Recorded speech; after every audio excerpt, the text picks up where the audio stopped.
Welcome,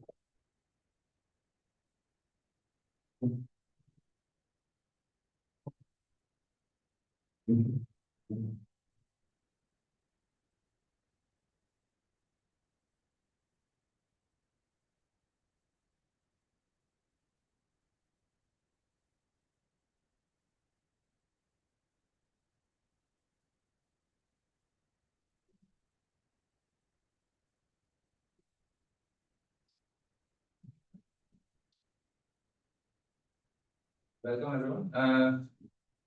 Welcome to this special seminar. It's happening at an unusual time. We are very happy to have Abhranil Chatterjee from IIT Kanpur. Abhranil did his PhD at IMSC with Garg, and he spent his post-PhD years traveling the length and breadth of this country. He's been at IIT Bombay, and either Bhubaneswar, either Kolkata, IIT Kanpur, and the list goes on. So Abhranil, his research interests are broadly in symbolic and algebraic computation, and the work that he's going to talk about today, it's one of the results in a sequence of works he's been doing over the past 4 or 5 years. And I think, in my opinion, these are papers that are extremely important, not just from computational perspective, but also from just purely mathematical perspective. Many grad students here, so it's worth mentioning that Abhranil started working on these problems while he was a grad student many years ago. But the papers have only trickled down in the last few years, and they're totally worth it. Very happy. Thanks, Abhranil. So today I'll be talking about this singularity testing problems. So the plan of the talk is as follows: that in the first part I will introduce this what is the singularity testing problem and why is it important to search for a singularity witness. And it necessarily will lead us to this world of non-commutative singularity testing. And then we'll see in this talk this model. Most of you probably haven't seen this new model, this partially commutative model. And in the rest of the talk, I will talk about an algorithm for this non-commutative singularity testing problem, which will be generalized for the partially commutative case. Finally, I will end up with some open problems. If you are interested, I'll be happy to discuss with you. Okay. So the story starts from PIT problem, like it's one of the central problems in theoretical computer science, that you are given a succinct representation of some multivariate polynomial and you want to test whether it's computing, it is zero polynomial or not. Okay, and you know, like due to this Schwarz-Apfel-Timmerler-Lefton, that this polynomial identity lemma, that you can just randomly substitute for variables some values, like if it is degree d from say in that range 1 to 2d.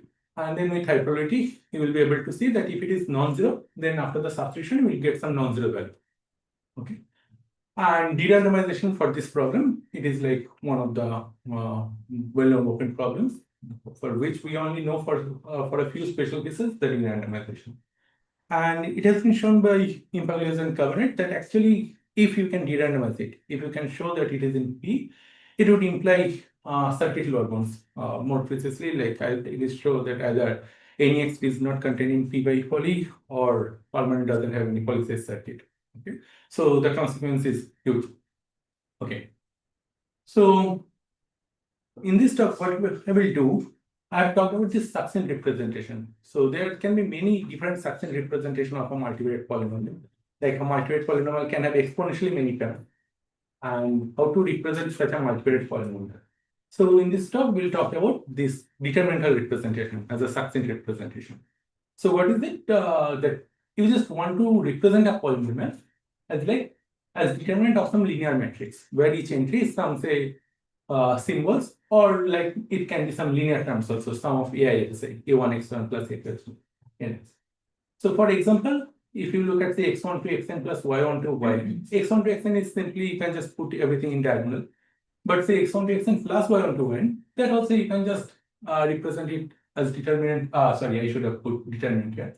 Determinant of this matrix. Okay. And why for every polynomial we can say that because of the universal property of determinant that any polynomial, any multivariate polynomial can be represented like this. Okay. Moreover, for most of the polynomials for which we have a succinct representation, so that's what I'm keeping it quite vague. So if you know about this algebraic complexity, exactly for polynomials, which is polynomial size algebraic branching program, we have this polynomial size determinant representation. So we can just think of that, okay, this M, the size of this matrix, that is actually polynomially bounded in N, the number of variables. So what does it tell us? That we want to test whether this polynomial is zero or not. That is same as because of this determinant representation, whether determinant of that symbolic matrix that is zero or not. And that is same as like asking that whether this symbolic matrix, whether it is invertible or not, whether it is singular or invertible. But what does it mean that a symbolic matrix, whether it is invertible or not? I mean, if it is like from some field. Can you also compute the determinantal representation? Okay, what do you mean by compute So the give you a- matrix? So I gave you a Given the polynomial. succinct representation of the polynomial in say circuits or formula, Hmm. can you come up with how Yes. fast Yes. So with I mean, if you are given a formula of size s, then actually, I mean, it's like I mean, gate by gate you can just compute it. It will be a matrix of size 2s at most. okay. I mean, this is was on balance construction. Okay.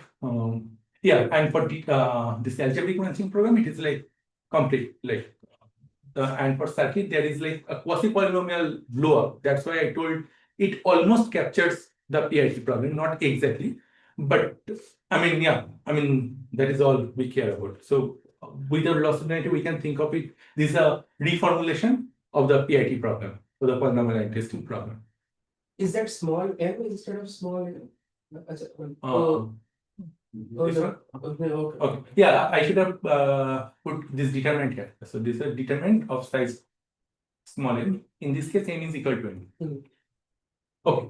So now what we are interested about that just forget about the PID problem. We can now focus on this problem that we are given a symbolic matrix where the entries are like some linear entries like this, and we want to test whether that matrix is singular or not over the function field. That is that field that we want to talk about. And actually, such matrices can be represented like this also. These matrices like scaled by some unknown x1, x2 to xn. And one equivalent definition that if it is invertible, not singular, then you will be able to find some substitution for which the matrix will be evaluated to invertible matrix. Yeah. Okay. So for example, suppose A1 and A2. So suppose this is my matrices 2 minus 1 minus 6 and these two matrices, and I have scaled it with x1 and x2. So this matrix is invertible, non-singular, because I can put values 1 and minus 1 for which it will become non-singular. But you can just check this matrix is singular. Okay. So again, for this problem, just like for PIT, what we have said, it admits randomized polynomial time because of sourceable derandomization is open. So what about, so the open problem is that we want to put it in P. Like in complexity theory, you have seen like if a problem is in P, at least we expect that problem is, it should be in NP intersection for NP. That should be the first step to show that a problem is in P, the well characterization. So clearly this problem is in ONP because if it is not singular, that is if it is invertible, you can just give me the values, this linear combination, alpha 1, alpha, and you can just check whether that matrix is invertible or not easily. Okay. But what is the weakness of singularity? Okay. How easy is it to test? So for example, here, how did you convince yourself that this matrix is like singular? And probably you did Gaussian elimination or something, but in general, for large matrices, that is not computationally efficient. So how do you convince yourself that suppose I have given you a matrix, and if it is singular, what is the weakness for it? Okay. And that is the problem that we want to check whether singularity testing or in general PIT, whether it is in NP or not.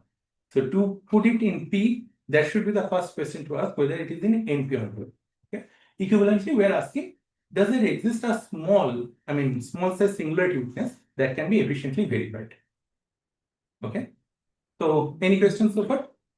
You give examples of potential singularity weakness. So on the face of it, I don't see what Yeah, so I will come to it. Okay, so that is Sorry, maybe a simple question. So we know that we can do Gaussian elimination. Yeah. So that's not good enough. yes. And that's not good enough because when you're doing these, the entries can start blowing up in size and then it becomes a PID. I mean, it will become a function field entries also. Yeah, and that complexity, I mean, it will increase, it will depend on the size of that matrix. Okay, so now the question that you asked, that what can be a singularity witness? So we want to talk about a very special case for where we can think of a singularity witness quite easily. And for that case, we'll move to bipartite perfect matching. So, I mean, all of us, we have seen bipartite perfect matching. We have this bipartite graph and we want to find does there exist a perfect matching. For example, in the left-hand side, we have a perfect matching. And there we don't have a perfect matching. So suppose a matrix, a bipartite graph has a perfect matching. Then most of you have already seen this nice way to represent that bipartite graph using this bi-adjacency matrix. So what we know that if that bipartite graph has a perfect matching, then in this matrix it will have a non-zero permutation. It will have a permutation. Some permutation will exist. But it may happen that one permutation is going to kill another. So if I look at the determinant of A, it is not clear whether it will be 0 or non-zero. So that's why we put some symbols. Okay, like everywhere, like for these edges, we are using some distinct symbol. And now if I look at the determinant of it, I know that if G has a perfect matching, then the matrix, then it is invertible for sure, that we know. Okay. So now the question that we were asking, that suppose it is not singular, suppose it is singular, okay, then what can be a weakness of it? So if a bipartite graph does not have a perfect matching, then what do we know about it? Hall's theorem. So Hall's theorem tells us that if a bipartite graph doesn't have a perfect matching, then there is some strong subset. We can pick some subset, we look at its neighbor set, and that set is shrinking, that size is smaller. What does it mean? That if you look at that part, like, complement of that neighbor set in that part, and that part, the size of it, there will be a huge blocks of zeros. Okay. And we'll call that block a Hall block. Okay. So what we are saying that look at a matrix and check does it have a Hall blocker or not. What is Hall blocker? Look at any submatrix for which this number of rows I plus j number of columns will be greater than n. Why it is so? Because we know that this current of S is greater than current of Ns. So in other words, that if I look at the part where the rows are indexed by this set S and the columns are indexed by this complement of this neighboring set, this will be 0. And that number will be greater than n, exactly from Hall's theorem. So what we understood that if the matrix is very special for us, it has only these entries, and look at that, no entries are repeated. X31 is not appearing anywhere. X31 is only here. Okay. So if the variables are not repeated, then we can say that okay, a matrix is singular if it has a Hall blocker. Okay. But can we talk about for general matrix? Can we talk about this Hall blocker? For example, see this matrix, clearly it is singular, but we can't identify any Hall blocker for it. So for general matrix, we need to generalize this definition of Hall blocker. So the read once property is what's violated. The read once property is there, but actually here also we can talk about a Hall blocker. If we do, we are allowed to do some invertible linear transformation. Still on field, it's efficient, but we are allowed to do some invertible linear transformation. So let us just generalize the definition of Hall blocker, and let us say that a symbolic matrix has a Hall blocker if up to some linear invertible transformation, it has some this block of zeros of really large set. So P and C are not symbolic matrices. They are. Yeah, they are over this field F. So you can actually efficiently check that. Okay.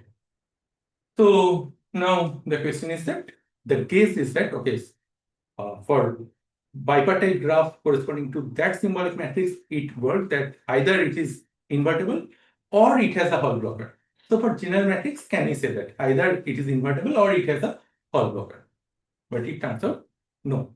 So I will come to that I will come to that example that shows that it is not the case. But before that, you may say, okay, probably this Hall blocker definition, probably it is a bad definition to start with. There should be some other good definition for which you should be able to identify. Then where are we looking at this definition? Because this definition is like equivalent to so many other definitions that many other people have worked with. So, I mean, from Hall's theorem, we are getting this Hall blocker idea. I'm not going over all the definitions, but you can think of this strong subset. That is another notion, that strong subspace that we can talk about. And that leads to that whether he has a strong subspace or not. And these two definitions are equivalent, which is important for this talk. For commutative case, I mean, in general, I didn't mention about commutative. In general, we talked about that whether that matrix is, invertible or not over that function field.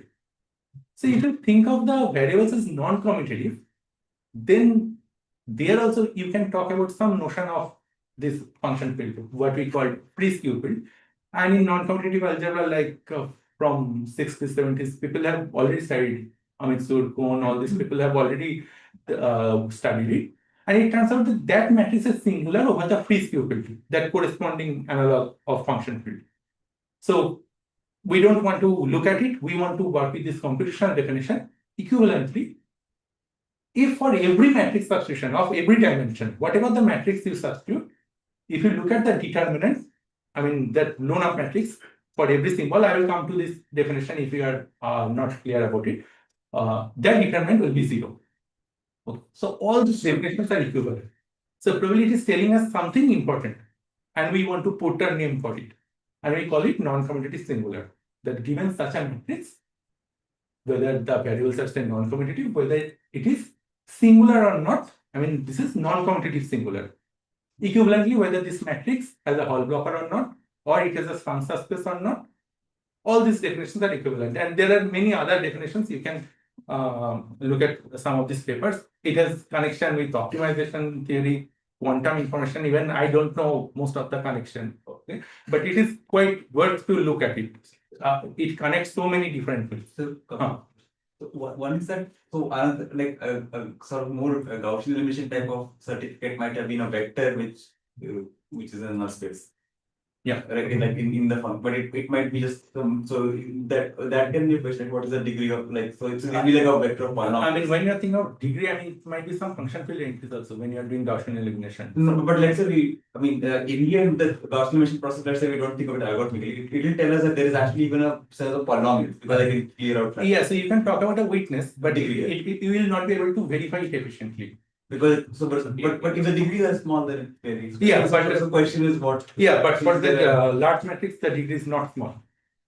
Yes, are there like in the numerical case, but in this case also. I mean, you want a specific example where it is like like how large can the degree? I mean, so that. I think it will depend on the size of the matrix. I don't have any concrete example, but and the other one was about like this Hall thing also works for permanence. I mean, like. If the Hall blocker, the permanent is also the same. So, but this BAC thing will not work. So, but is there some like does that thing also carry over to some of the other things? So I haven't thought of it. Okay, it's like quite interesting to look at it. So you're saying that up to can we identify something equivalent? Okay. Now I don't know. For large degree, you mean polynomially large degree is already valid, right? So you can't do PIT. Yes, sir. Yes. So for the derivation again, you are reducing to because the number of terms already right. So I mean, for a vector in the kernel, we can just use Kramer or something, set it up in a way that, so I think the degree will be upper bounded by the degree. That is what. But that is not. Maybe you achieve that, and that already seems bad. Yes, that just Gaussian solution by itself seems bad. Okay. Previous page. Huh? So this the last blow up definition. Yeah. By that, do you mean the M by M determinant which returns D by D matrix values or the MD by MD determinant? That MD by MD matrix. So I will give an example for it. I'll come to that. So actually, we'll work with that definition in this talk. Okay. Okay. So Okay, but sorry, just to summarize what the last slide was, it just said we had these potential ways of trying to build a witness for singularity testing, but they somehow don't work. But what they do seem to work for is non-commutative singularity. one way, or like the way I wanted to put that whole blocker definition, that doesn't give you a witness for actual singularity that we're looking at it, but it is something quite interesting to look at. So what is that? We give it a special name, that non-commutative singularity test. Okay. And unlike commutative setting, clearly this problem is in NP, and people came up with deterministic polynomial-time algorithm to test whether such matrix is non-commutative singular or not. And there are like many algorithms, but I'm just mentioning these two, that Garg, Oliveira, and Wigderson. It was over complex, and then it was extended by Ivanyos, Subrahmanyam. I mean, totally a different technique over all of it. Okay. So in this talk, we'll see another algorithm for this, and I hope, like, I mean, if you are familiar with algebraic complexity techniques, that algorithm will be much simpler to understand. Okay. So just coming back to this blow-up definition. So what does it mean? So suppose, look at this matrix. I'm claiming that this matrix is not non-commutative singular. That is, I can find some matrix substitution. If I blow up this matrix, it will be invertible. What does it mean? That suppose I can come up with identity for x1, for x2 this matrix P2, and for x3 this matrix P3. And then you just go to each entry and you just blow up that matrix. You just look at this 6 by 6 matrix, okay? And that matrix is invertible. Okay, and this is another, I mean, simpler notation to look at it. You can think of it as like sum of EI tensor with these matrices PLAs. Okay, so this notation, is it clear? Okay, so now coming back to that, the question that we asked, that can it happen that there is a matrix which is singular, in commutative sense, which is singular, but it doesn't have a Hall blocker? Can this case happen? And we said that, okay, if it is doesn't have a Hall blocker, then you will be able to find some substitution for which it will be invertible. For this matrix, we just saw that it is actually non-commutative. It is not non-commutative singular, it is invertible. But you can just do simple Gaussian elimination and can see that it is commutative singular. So this matrix lies in that part which is commutative singular, but not non-commutative singular. Okay. Oh. So I guess if you look at the symbolic expression of the determinant of this matrix, there are monomials that have the same support, but potentially opposite signs.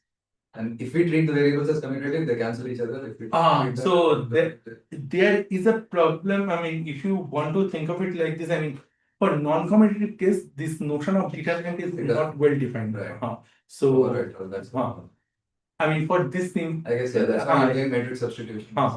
Yeah.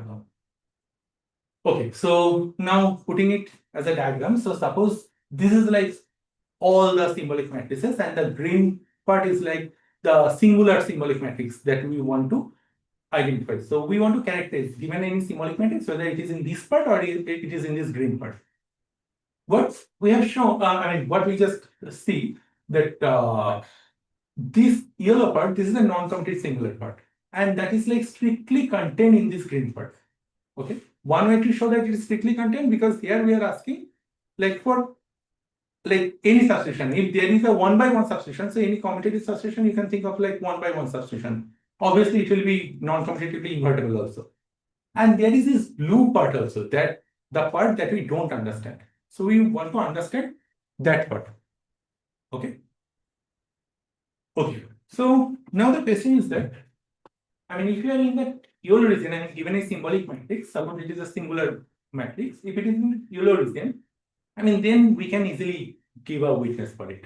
But if it is in the blue region, suddenly it is becoming difficult. Okay.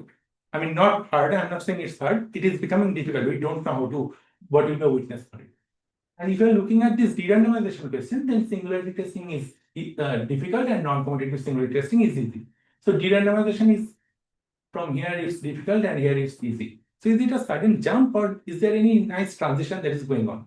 Can we find a nice parameter for which if we just, some parameter that will capture both non-commutative and commutative case, so that if we vary the parameter, the derandomization will be becoming from easy to difficult. And for that, we came up with this definition that consider a k partition of n. So suppose the variables you are putting into some buckets, okay, and in each bucket everything is non-commutative. Across the bucket they are commutative. Okay, so you can think of the two extremes. If there is only one bucket, everything is non-commutative. Okay, so it is exactly the non-commutative case. And if there are n buckets, one variable in each bucket, everything is commutative. So if I have n many buckets, exactly the number of buckets is exactly equal to the number of variables, then it is a commutative case. If there is only one bucket, this is a non-commutative case. And our idea is that, let us make a conjecture, that actually this difficulty depends not on the variables, number of variables, but on the number of buckets. That's why. Does it depend on the size of the bucket? Obviously, the size of the bucket, but I'm saying, polynomial dependency then. In exponential dependency. No, but are you assuming the buckets are the same size or? No, that we are not assuming. So, what I'm saying, the polynomial dependency, it will be there, like the size of the bucket, the size of this matrix, everything will be there. But if you look at the difficulty, what is going into the exponent? Okay, so there only a will appear, not n, not any other parameter. Okay. Then that will tell us, okay, that is why non-commutative is easy, and when you are trying to go to commutative, that will make it difficult. Okay. So just one point that for this talk I am going to that. So why suddenly we came up with this restriction? You can think of it, and it is motivated from automata theory. So there is a nice model you can check, like Rabin and Scott introduced this multi-tape automata model. Like instead of one tape, you can talk about multi-tape. And it exactly characterizes, like when we talk about normally in automata theory, that we talk about free monad, there it introduces this trace monad where some of the symbols can commute among others. And that exactly this model that we are looking at. So actually we are looking at that problem, that equivalence testing of two multi-tape automata. So partition is also natural in the quantum setting, that each I corresponds to the poly operators acting on that height. Yeah, so that's what I'm not very familiar with, but I have seen talks like where actually the substitution that we are going to use, I have seen exactly the same structure they were using in that talk, but I don't know the quantum thing comes from the fact that you're partitioning into n blocks. Within each block, you have all the poly operators within a block, that is xi, yi, zi. So they all anti-commute with each other, but across blocks, everything commutes. Okay. That's exactly. Yeah, that's exactly what we are saying. That's a special case. That's a special case with this. Yeah. Okay. Yeah, so I'm already out of time. Yeah, but anyway. You have 30 minutes. Yeah, only 30 minutes.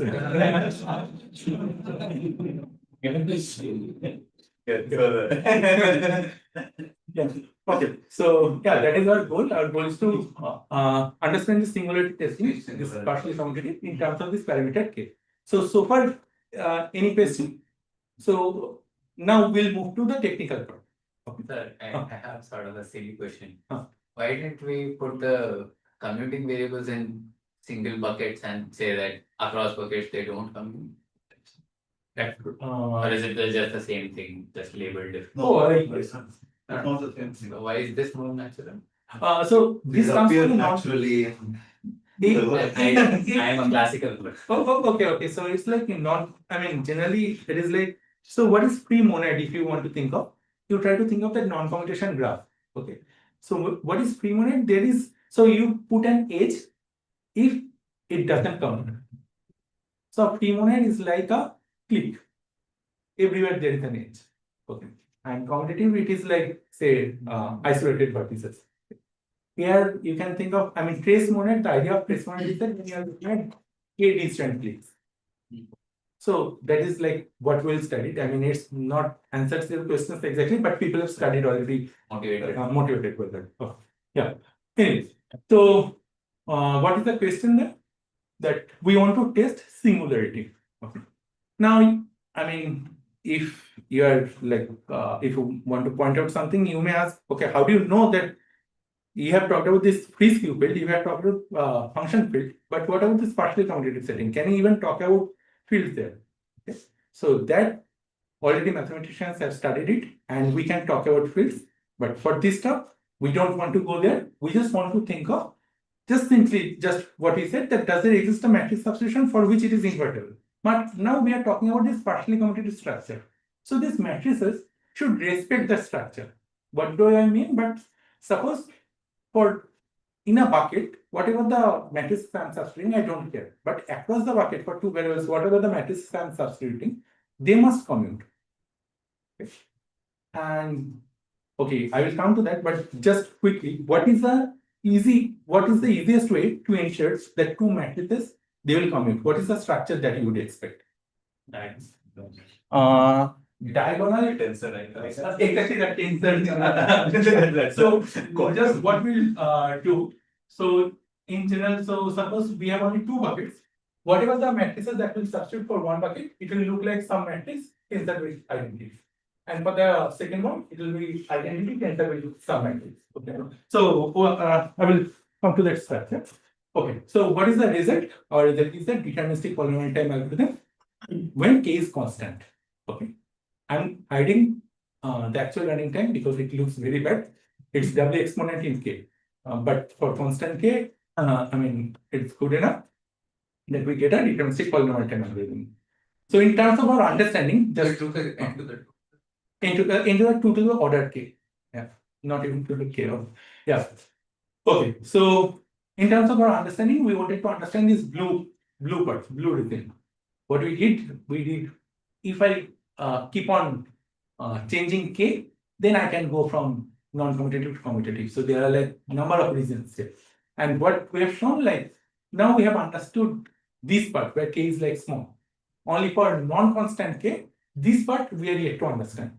So this understanding of our singularity matrices, I mean, that we have improved. Okay. So in the next 25 minutes, what I will do, first I will give you the idea how to a different algorithm for non-commutative singular, and that will be used to get an algorithm for partially commutative singular. Probably that part I will just quickly go over. But anyway, just okay. So for non-commutative singular, the idea is that what we want to do, we want to find a matrix substitution for which that entire matrix is invertible. Okay, after blue up. And here people have come up with a notion of rank. I mean, it's simply what you will assume that what if there is like some R cross R submatrix for which you can find such blow up. I mean, if it is invertible, then you'll say that okay, it has this rank at least R, and that maximum submatrix size, that is what we will call rank. Okay. And there is a nice computational definition also you can talk about that. So suppose given a matrix, you just look at what is the maximum rank that you can achieve. If you are substituting D by D matrix, then it is known the maximum is always the multiple of D. And if you divide that value by D, that will exactly give you the rank. Okay. So I'm not going into that detail. So there is some notion of rank which is like well understood. And what do you want to know? So there is this witness of ranker. What is that witness of ranker? Any substitution for which the rank is at least RT. And we want to find a witness of rank, whatever the size of the matrix. That will give you that this matrix is invertible, not non-commutative. And we do it incrementally. So suppose for R, you already have some substitution, you already have a witness of ranker. Then what you try to do, you just try to see that, okay, does there exist any R plus one size submatrix? If I can append a row and a column and try to check whether that R plus one size submatrix that is invertible or not. For that, can I come up with some dividing matrix tuple or not? Okay, so that is the idea that we want to use. So let us take a toy case, and that will give us the idea of what to do. So suppose the ranker witness, I have said that ranker witness will be some D by D substitution in non-commutative case. But suppose somehow for some easy case, we have some scalar substitution, just some values. Sorry, what is D? D is some matrix substitution. If I substitute this in this matrices, if I look at the blown up matrix, that R cross R part in the blown up part, that RD cross RD part, that will be invertible matrix. D is some dimension. D is some dimension. Okay. Okay. So D is a function of R. So when you go from R to R plus 1, D could. Exactly, D is going to increase. Okay. And now I'm saying, suppose for some R, D is just 1. Suppose you have obtained something like that. Then I'm claiming that, okay, getting R to R plus 1 is very easy. Why? So you just shift the variables by this alpha 1 to alpha. You know, and suppose you have correctly appended the actual row and column where the rank can be increased. So you know that this whole matrix is invertible. Okay. And it has this nice structure that all the constant part are only in this part up to invertible linear transformation, because it is of rank R, it is not of rank R plus 1. Otherwise, it will be a witness of rank R plus 1. Okay. So what can we say about whether this matrix is invertible or not? This matrix is invertible if and only I can use Schur's complement. What tells us that, okay, if you have this A, B, C, D, suppose this 2 by 2 block matrix where A is invertible, then you just need to check whether D minus CA inverse B, whether that is invertible or not.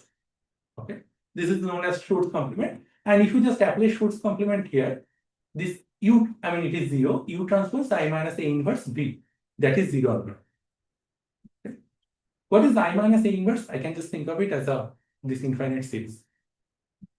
So now add an entry in Friis QPilt.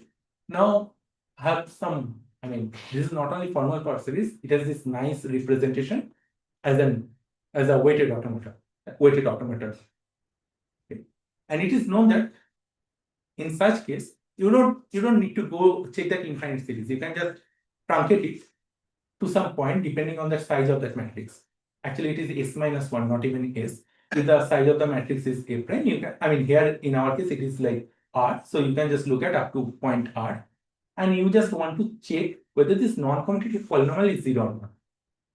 And for that, we have Raspel's algorithm that exactly solves this case. This is also known as non-commutative ABP model, this special structure, that we have deterministic polynomial algorithm to test such polynomial is 0 or not. So if you know of this algorithm, and if your assumption is that for rank R, it is just some scalar substitution, then it is very simple, just using this technique. But the problem is that that assumption doesn't hold. Okay? It is some d by d substitution.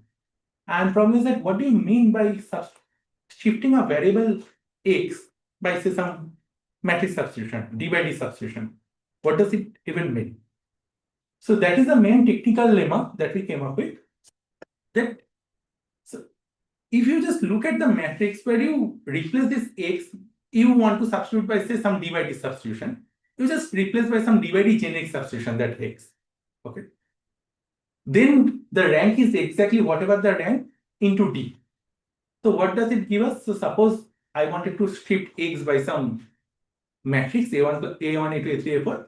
If I think of Ax as like 2 by 2 generic, if I do that, then I can treat this matrix substitution as a scalar substitution. Okay. Just take a look at it. So what we are doing, we just showed that if it is a scalar substitution, then everything is easy. But in general, it is a matrix substitution. So how to do in that case? So again, we want to think of it as a scalar substitution only. And that's why we are showing that, okay, if whatever the dimension that you are shifting with, first just define a new linear matrix. But by just blowing up with this d by d matrix. And that rank, you know that exactly R into D. So instead of checking whether the actual rank is R or not, you just check whether the blown up matrix, the rank is RD or not. Can I increase from RD to RD plus 1? And that you can do the same thing. Sorry, sir. In this expression here, A prime is a matrix of just scalars, right? Isn't that? A prime, no, it's a symbolic matrix. A prime is symbolic. A prime is some symbolic matrix. A prime is symbolic, right? And the only point is that in U and V there is no constant term. Everything is symbolic here. so this is really this is Rashpilka in the most general non-commutative Yes, algebraic branch. Okay.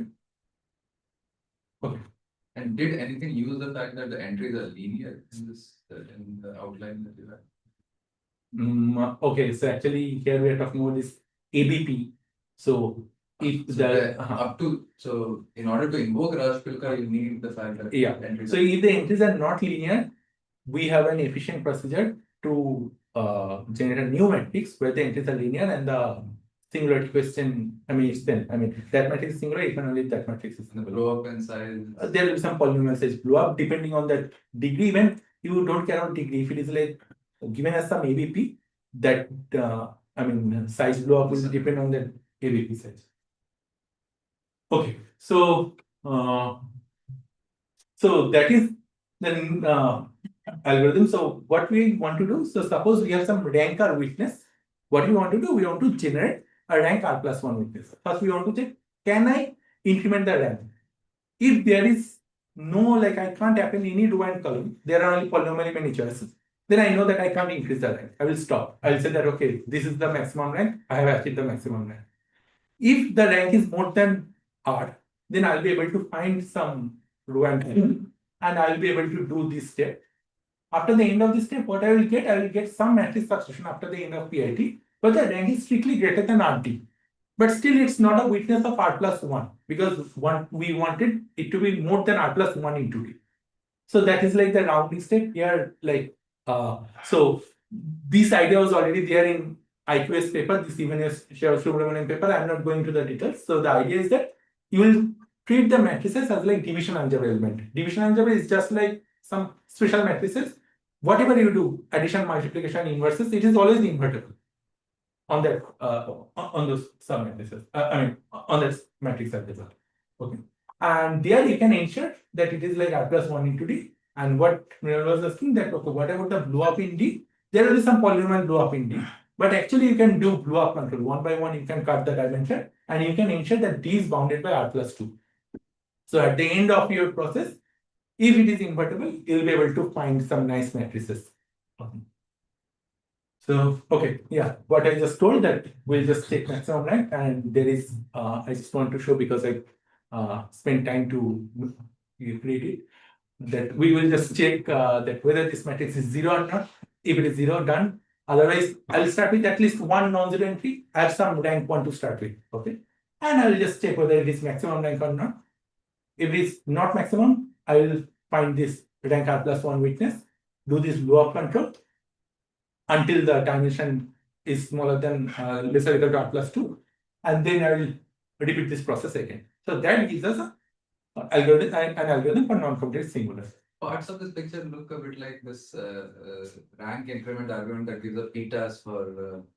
Exactly. So the motivation came from exactly that Peter's paper, that if you can do shift, and in commutative setting, we don't know how to truncate that infinite series up to polynomial without approximation. So they used approximation there.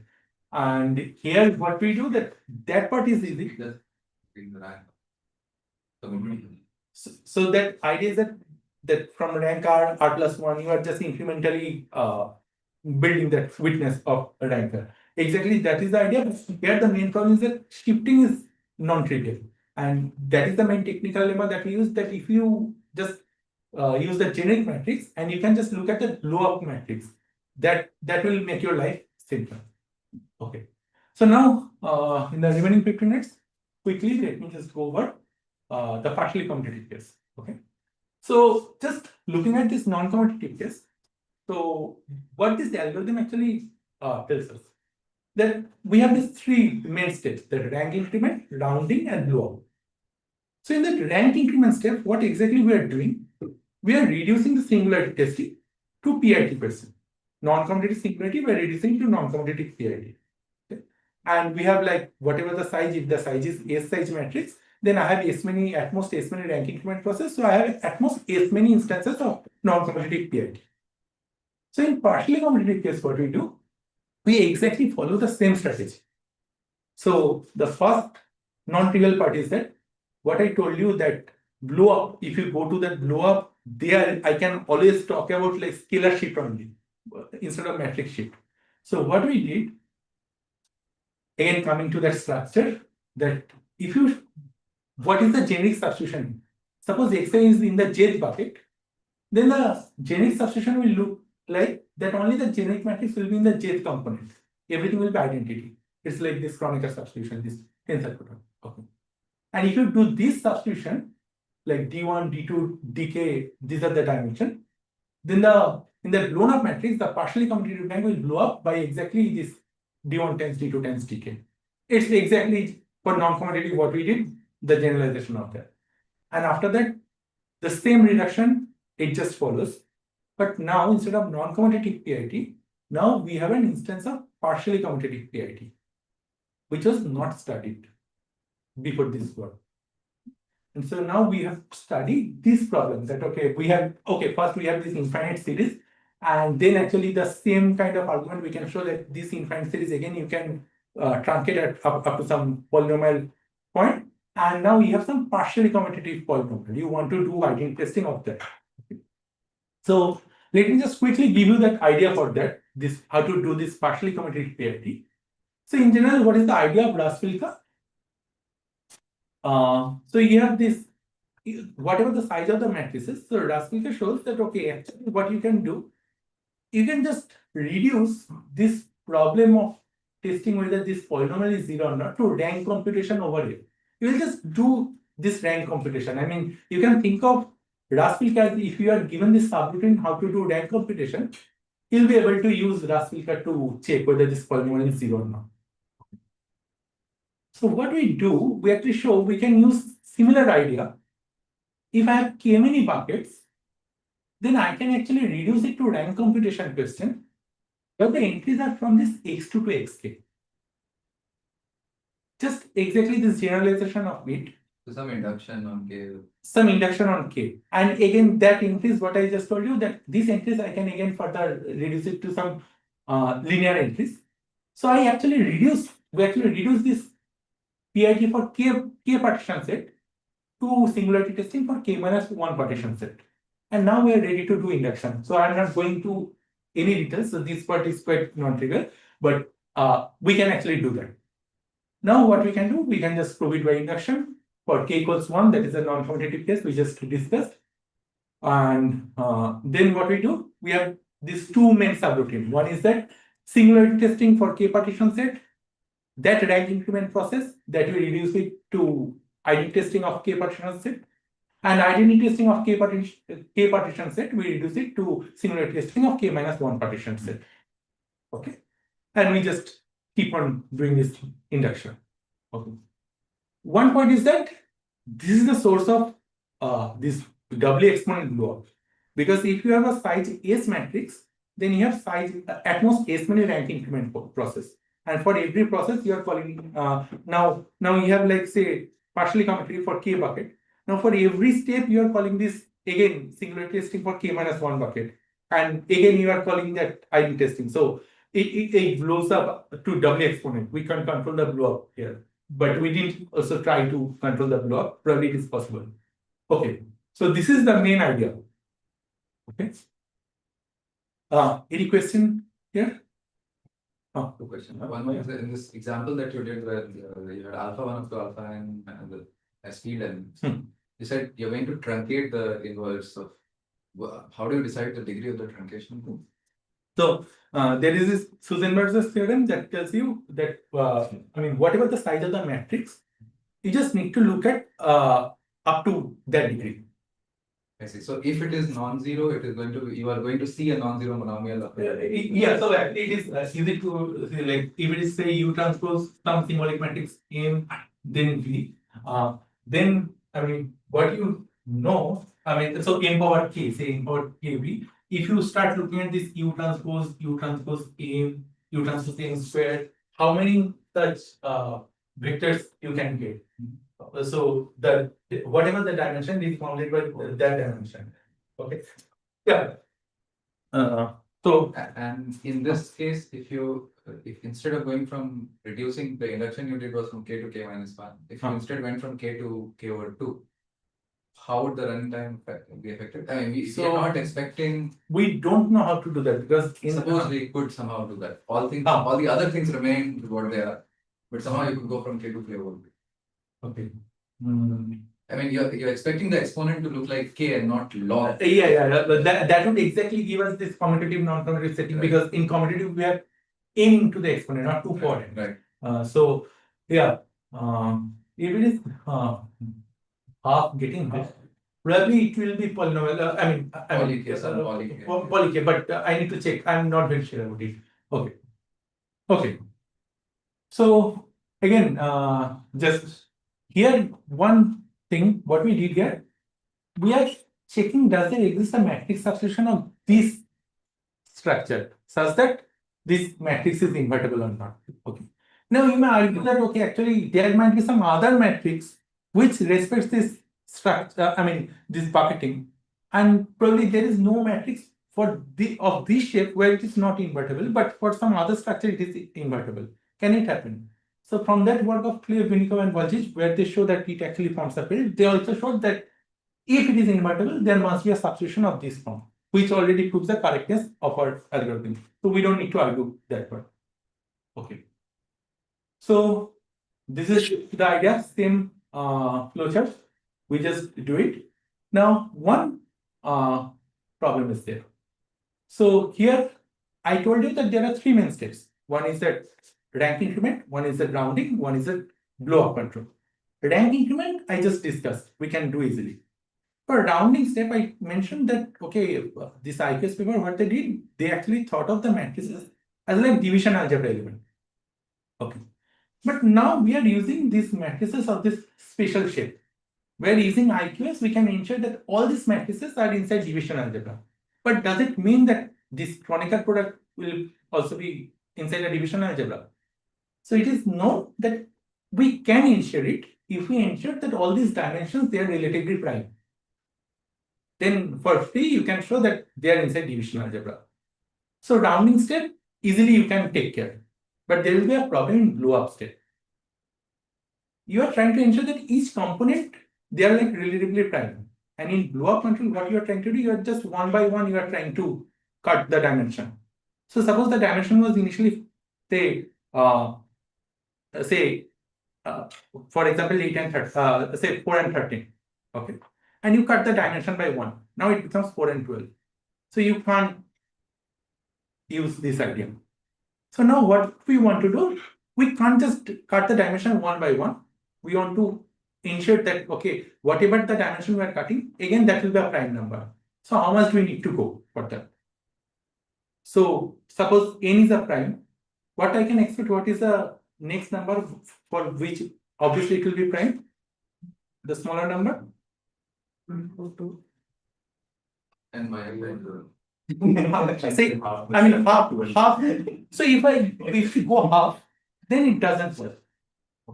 So the interesting part is that I came to know due to this project that there is something called prime number theorem on short interval. That suppose from n, what is the next prime number that we'll see? You don't need to go up to 2n. You can do something much better. N plus n to the power 0.6 something you can actually do. Half plus 7 by 200. I remember that. Huh? I think isn't it half plus 7 by 200? N to the power half. Something that. And actually, the conjecture is that actually n plus square root of n, it will be. And that log n squared should also. Yeah. So that it is a nice application of this prime number theorem on short interval. That 2n doesn't work, but if we use that prime number theorem of short interval, that exactly works. And then blow up control step, we can just do that. Okay, this theta value is 0.6. You just needed theta to be less than 1 for this to work, or you needed something. I forgot the exact value we want. You want it to be small enough. And So 0.6 some happens to small be- enough so that that blow up control step works. But this, And 0.6 happens to be small enough. to just. That's very lucky. Otherwise, you'd have. Exactly. And I think below n has been known for quite a while. Like maybe. Yeah, but they have a threshold theta not. Then they need. Oh, it's not one. It's not one. Yeah, that bug was observed just before the submission, one night before the submission. So we are Not only would you have to prove this theorem, you would have to do it one night before. Or you could say like condition on the Kramer conjecture. I think this one is called Bajonic conjecture. It should be 1/2. Okay. So now let me conclude with some of the open programs. Finding this prime number is, what's the computational? This one? They are happy with poly n. Or they're happy with poly. Yeah. Okay. So that's the algorithm. So I will come to the questions, but before that, just let me mention some of the open problems. The first one is that, as I told you, that it's doubly exponent in K. So one question is that, can we make it like singly exponent? Obviously, you can't make it polynomial dependency. Then, not obviously. It is difficult to make it polynomial dependent because it is solved PIT. In it, even if you make it, if you show that it is NP hard, it doesn't have any consequence. So actually, it is very well, it can be NP hard in this number of buckets. Okay. And another one is that, okay, probably instead of singly exponent, at least can you make it 6 parameter stackable, like something like 2 per k into polynomial in n. That dependence on n is polynomial. Okay, and the final thing that I would like to mention. So here, what we started with, that singularity witness question. Notice that here for partially commutative case, we only used this blow up definition. I didn't say anything about this Hall blocker or this strong subspace, anything. So what can be a witness? So we are showing that it is for small k, it is in P. Obviously, it is in NP. There should be some small witness. But what is that small witness? Can you identify a small witness? So that we couldn't do. And that is like currently what I'm working on. So the idea is that, like, for PIT, it is difficult to show it is in NP. For non-commutative, we know from the definition it is in NP. And there should be some nice transition on the complexity of the witnesses, whatever the definition of witness you are working with. From partially, from non-commutative to commutative, there should be like that complexity should depend. So the, the final verdict is that the complexity should depend on the number of buckets. That should be in the exponent, not the number of variables. Okay, that is the case. Okay, thanks. If you're interested, yeah. Hi. So this all seems very white boxy. Yes. So is there a hope of doing these things? Okay, so that rank increment process, Right. that is black box. That's like, You are just reducing it to polynomial. all right. So try a few. Huh. Right. So then the next step. So suppose let us take a step back. Okay, so one open program I didn't mention. For non-commutative singular, we have polynomial-time algorithm when it is white box. So can you come up with a black box algorithm? So that is open. Okay. And so, or like, can you come up with a parallel algorithm also? Getting such questions, that is open. So what are the challenges here? So the rank increment process that we can do. So there are two main problems. Like in terms of parallel algorithm, it is inherently sequential. One by one, we are incrementing the rank. And another problem is that in that regularity lemma, so in one part, it is exactly the algorithm of IPS, what they do. So suppose you have a So IPS is also white box. yes, it is white box. And one crucial step is that suppose you have a polynomial and you know some substitution from some extension field where it is non-zero, and you just want to find a substitution from the base field where it is non-zero. That you can do easily in white box. One by one, you can just keep on doing this. But how will you do like in black box without that PIT question, without looking at the PIT question? So that is so there are like many other. I guess even the beta statement is the white box. We don't need black Yes, box. yes. That's, No, that is also open.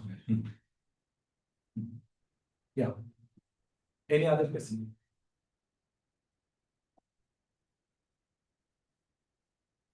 Other questions? No. If not, that's fine. Okay. He's around today and tomorrow. Yeah, tomorrow till lunch.